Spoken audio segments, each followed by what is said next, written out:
Hi, hello po sa inyong lahat. Isang mapagpalang araw ho ng linggo. Kamusta na ho kayo? Sana ay nasa mabuti ho kayong kalagayan, saan man ho kayo naroon. Nagbabalik pong muli ang Eric's Vlog at ngayong araw ho na ito ay dadako naman ho tayo doon ho sa pinakatuktok ho ng Pilipinas, doon ho sa probinsya ng Batanes. Doon ho ay pag-uusapan natin kung sino ho ang nahalal na gobernador at vice-gobernador ho dito sa nagdaang eleksyon, midterm election na May 12, 2025. So yan ho ang ating pag-uusapan ngayong araw ho na ito. Ang lalawigan ho ng Batanes ay ang pinakamaliit ho na population at pagdating naman ho sa laki ng kalupaan, itinuturing ho ang Batanes na may pinakamaliit na land area. Ang lalawigan ho ng Batanes ay tinatawag na archipelagic province dahil ho ito ay binubuo ng mga isla, itong probinsya ng Batanes. Ang probinsya ho ng Batanes ay meron lang ho 6 na munisipyo. Ito ho ay ang Basco, Itbayat, Ibana, Mahataw, Sabtang at Uyugan. Ang probinsya ho ng Batanes ay binubuo lamang ho ng 29 na barangay. Base ho sa 2020 census, ang kabuuan hong dami ng tao sa probinsya ho ng Batanes ay nasa 18,831. Ang probinsya ho ng Batanes ay founded noong June 26, 1783. Kilala ho ang probinsya ng Batanes doon ho sa kanilang ibatan stone houses. So ito ho yung mga sample ho ng stone house doon ho sa probinsya ho ng Batanes. At karamihan ho dyan ay mga matagal na ho itinayo at yan ho ay itinatayo nila dahil ho napakalakas ho ng bagyo dyan ho sa lugar na yan. At meron din hong mga bahay na halos 100 taon na hong nakatayo dyan ho sa probinsya ng Batanes. Sa katunayan ho ay ito ho yung isa sa napakatagal na hong stone house ho dyan. Yan ho ay itinayo mula pa noong 1887. Noon hong 2022 ang registered voters ho sa probinsya ng Batanes ay nasa 13,820. At noon hong eleksyon 2022, ang dami lang ho o actual na bumoto sa probinsya ho ng Batanes ay nasa 11,801. Ang kasalukuyan hong gobernador ng lalawigan ng Batanes ay ito hong si Marilu Cayco.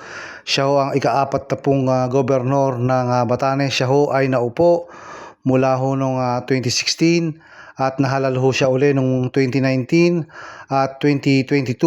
So lumalabas ho na sa ikatlong termino na ho bilang gobernador ito hong si Marilu Cayco, kaya siya ho ay term limited na, hindi na pwedeng tumakbo uli sa gobernador.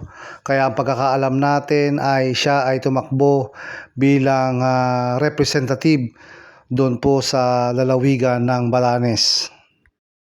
Ang kasalukuyan naman hong vice-gobernador ng lalawigan ho ng Batanes ay ito hong si Ignacio Nanoy Villa. So siya ho ang nakaupong vice-governor at matatapos na rin ho ang kanyang termino sa katapusan ho June 30, 2025. At base ho sa resulta ng eleksyon ho sa mga naglaban-laban ho sa pagkagobernador sa lalawigan ng Batanes, ang nakakuha ho ng may pinakamaraming boto ho sa lahat ho ng 4 na kandidato sa pagkagobernador ay ito hong si June Aguto.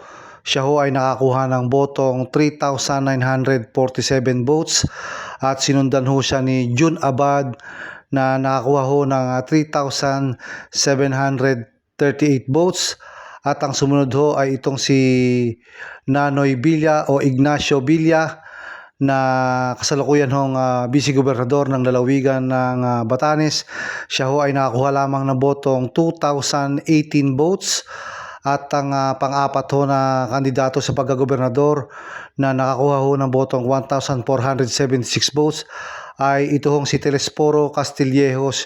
So ito hong si Castillejos ay dati na din hong umupong gobernador ng lalawigan ho ng Batanes. So dito ho sa resulta na ito ay panalo ho si June Aguto at siya ho ang uupong gobernador mula ho June 30, 2025 hanggang June 30, 2028 at ang kalamangan ho niya laban ho kay June Abad sa nakakuha ho ng ikalawang pinakamaraming boto ay umabot lamang ho sa napakaliit na boto, 209 votes.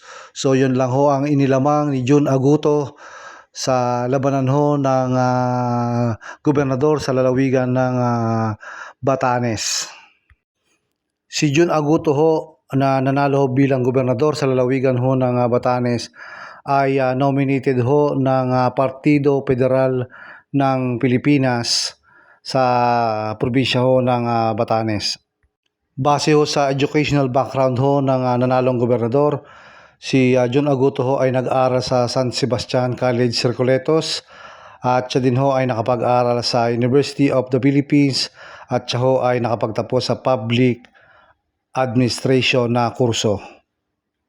Ang bagong gobernador ng lalawigan ho ng Batanes na uupo ay isa hong dating taga NBI at siya ho ang NBI Head Agent and Chief of Cybercrime Division, yun hong tinatawag na NBI CCD. Bago ho nanalong gobernador itong si June Aguto, si June Aguto ay nakatikim din ho ng pagkatalo noong 2022 nung siya ho ay lumaban sa lalawigan ho ng Batanes bilang representative sa Lone Legislative District at siya ho ay pumangatlo lamang sa dami ho ng boto at ang nanalo ho dyan ay si Siriato Gato Jr. Dumako naman ho tayo sa labanan ho ng Vice Gobernador sa lalawigan ho ng Batanes. Ang nakakuha ho ng pinakamaraming boto dyan ay si Jong Nanud. So siya ho ay nakakuha ng botong 3,269 votes. Ang nanalo hong Vice Gobernador sa lalawigan ho ng Batanes ay kasalukuyang mayor ho ng Uyugan, Batanes at matatapos ho kanyang termino ngayong June 30, 2025 at pagkatapos ho siya ho ay uupo naman bilang Vice Gobernador ng lalawigan ng Batanes. At ang sumunod ho dyan ay itong si Perdi Elica. So si Perdi Elica ho ay dati hong board member ng lalawigan ho ng Batanes at siya ho ay nakakuha lamang ng botong 2,865 votes at sinundan ho siya ni Wally Estamo. Si Wally Estamo ho ang nominated ng Liberal Party na kapalit ho ng outgoing governor na si Marilu Cayco at si Wally Estamo ay nakakuha lamang ho ng botong 2,795 votes. At ang naging pang-apat ho sa labanan ho ng Vice Gobernador sa lalawigan ng Batanes ay itong si Juan Redondo, ang provincial board member din ho ng lalawigan ng Batanes at siya ay nakakuha lamang ng botong 1,682 votes. So dyan ho ay panalo si Jong Nanud bilang bagong Vice Gobernador ng lalawigan ng Batanes. Katulad ho ng aking nasabi kanina, ang nanalo hong Vice Gobernador na si Jong Nanud ay Municipal Mayor ho ng Uyugan, Batanes. So yun ho, merong bagong gobernador ho at vice gobernador ang lalawigan ng Batanes. Ang uupo hong gobernador dyan ho sa lalawigan ng Batanes na bago ho ay si June Aguto at ang upo naman hong vice gobernador ay si Jong Nanud bilang vice gobernador at sila ho ay uupo sa tanghali ho ng June 30, 2025 at sila ho ay magpapatuloy hanggang matapos ho ang kanilang termino sa susunod ho na 3 taon. Yan ho ay sa June 30, 2028. So yan ho ang nanalong gobernador at vice gobernador sa lalawigan ho ng Batanes. So hanggang dito na lang po muna ang ating vlog ngayong araw ho na ito. Isang mapagpalang araw ho muli sa inyo. And salamat ho sa lahat ng patuloy na nanonood ng aking video.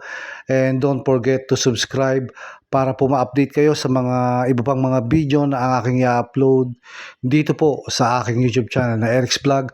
Maraming salamat po sa inyong panonood.